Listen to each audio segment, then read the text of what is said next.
The victory of the UPA government and the fact that he lost the Rajasthan assembly elections by just one vote, otherwise he would have been the chief minister of the state, are possibly the two factors that brought C.P. Joshi to Delhi as the rural development minister. He is not just a minister, he is also the chief of the Rajasthan Congress Committee, and he is also the president of the Cricket Association of the state. We are delighted to have you with us, Mr. Joshi, and I hope that this is going to be a straight conversation. Tell me, NREGA, which is, of course, the National Rural Employment Guarantee Act, which is the flagship of the UPA government, seems to be sinking under the weight of corruption. You know, there are a lot of charges about the role of middlemen, about money not being paid on time. So, is this assessment fair? It is not a correct assessment. The fact remains this scheme is a successful scheme. But the presence is the entire nook and corner of the country. 2.50 lakhs panchayat elected sarpanches are involved into it. And then 5 crore people are working in these schemes. So you can imagine the volume of work being taken in these schemes. So partly in aberrations, yes, there are some complaints about non-payment of wages. There are complaints of malpractices. I do agree. But I have received the complaint to the tune of, say, 1,000 for last couple of months. And I was shocked to see only the complaint regarding money was to the tune of 7.5 crore rupees. We have volume of 40,000 crore rupees. And the complaint we have received is only tune of 7.5 crore rupees. So from this angle you can find out, yes, there are malpractices, there are competitive politics. Everywhere we have elected sarpanch, we have a defeated sarpanch.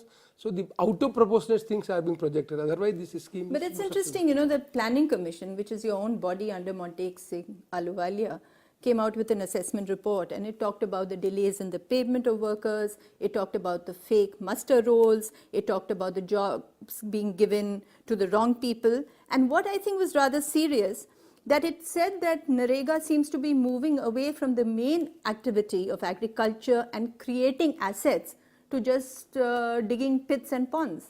Not at all. You have to see what was the provision of the Act. The Act says that we assure the people that we will give 100 days manual work. The word I am using, manual work. So we have assured them 100 days manual work. So the agriculture productivity and all these are the offshoot or natural corollary of this program. So we are addressing this problem that we are assuring the people that you can come and work, manually work. So you see 15 crore people have applied for job cards, they have job cards. 5 crore people are working. Only 65 lakh households are exhausting 100 days. So you can imagine at this scheme, people have a different kind of perception about this scheme. Somebody is talking about it should have agricultural productivity. Somebody is talking that it should have the physical assets. But this is not the aim of the Act. So what was this Planning Commission review based on? Was it just a motivated kind of report? I would say, I have not gone through what you are referring it. Yeah. I don't think that the Planning Commission has have come to this conclusion. I have yet to see this report. But to the best possible of my information, we share all these things with our political person with the helm of the affairs. So the correct picture is there, yes, because you have presence in every nook and corner. Certain aberrations are there. So those aberrations cannot be exaggerated. Okay. Rahul Gandhi, your leader, was in Bihar recently, and he spoke about the non-implementation of NREGA in that state. And he also said that if you go to various Congress-ruled states, you would find that the implementation is better.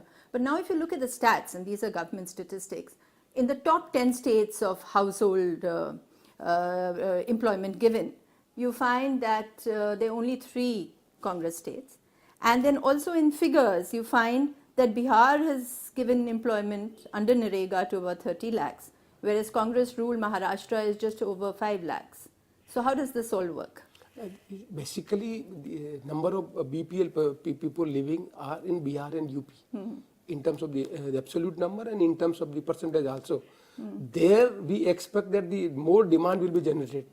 It was the duty of the state government to give an environment where large number of people come forward and apply for the job and you provide the jobs. Unfortunately, that is not there in the Bihar and UP. So for so long the Maharashtra is concerned, you know, the Maharashtra is a developing state.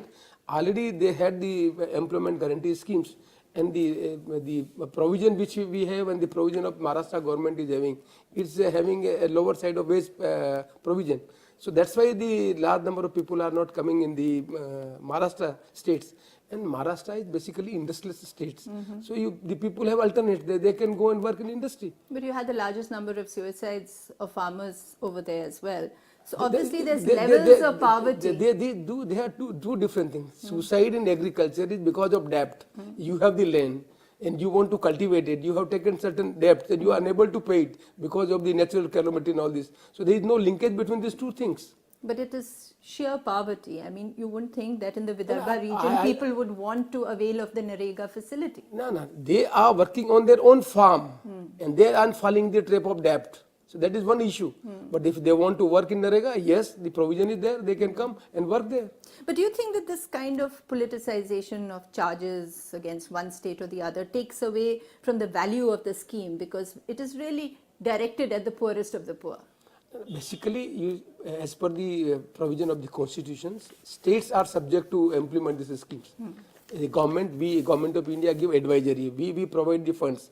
But ultimately, the panchayat is a subject of state subjects. Yeah. The employment is a subject of state subjects. So they have to come forward and they have to create an environment where large number of people come. Though they are poor, they want work because large number of people are migrating from Bihar and UP. Yes. If these states are not addressing, then something wrong at the state.